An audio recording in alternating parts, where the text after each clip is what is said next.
रूही ने पूरे खानदान के सामने सुकून का काला सच दिखा दिया।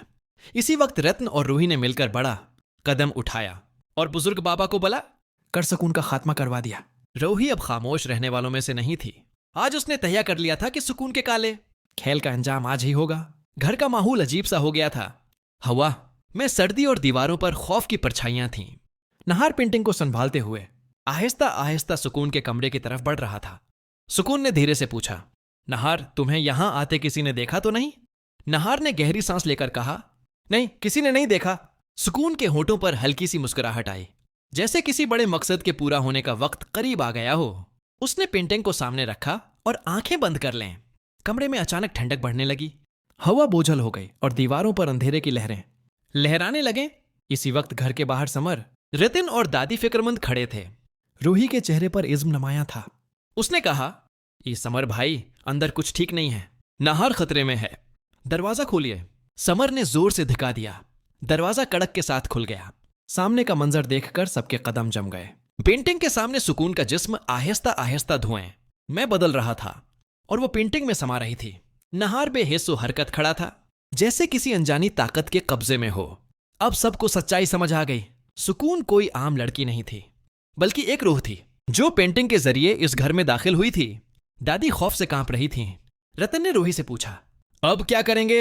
रूही ने फौरन कहा, अब सिर्फ एक रास्ता बचा है। उस बाबा के पास जाना होगा जिसने हमें पहले ही खबरदार किया था। रूही दौड़ती हुई बुजुर्ग बाबा के आश्रम पहुंची। बाबा जैसे सब कुछ पहले से जानते थे।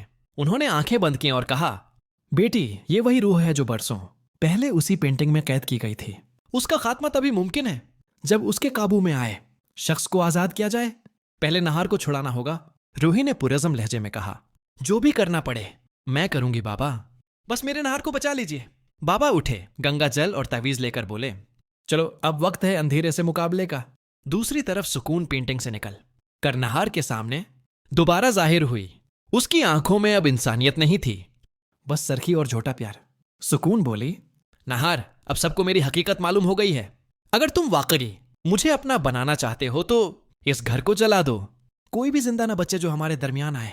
नहार का चेहरा बेजान सा हो गया। उसकी आंखों में एक अजीब सी चमक थी। बाबा ने आखिरी मंत्र पढ़ा। हिवा एकदम रख गई। कुछ लम्हों बाद पेंटिंग मुकम्मल तौर पर जल चुकी थी। रूही ने सुकून की सांस ली। नहार ने उसका हाथ थामा और कहा, अगर तुम ना होते तो मैं कभी बच ना पाता। रूही मुस्कुरा दी। अब सब खत्म हो गया है। सुकून की रूह हमेशा के लिए जा चुकी है। बाबा बोले, आज नेकी ने बदी पर फतह हासिल की है। याद रखो, मोहब्बत तभी सच्ची होती है जब उसमें रूह हो, फरेब नहीं। घर में सुकून लौट आया। दीवारों से अंधेरा मिट गया। रूही और नहार ने एक दूसरे को देखा और मुस्कुरा उठे, लेकिन उनके पीछे जली हुई राख से हल्की सी आवाज आई, इसमें वापस आऊंगी। तो दोस्तों, अगर आप भी चाहते हैं कि नहार और रूही हमेशा साथ रहें और बुराई पर अच्छाई की जीत हो, तो कमेंट में जरूर लिखें, I support Nahar and Ruhi.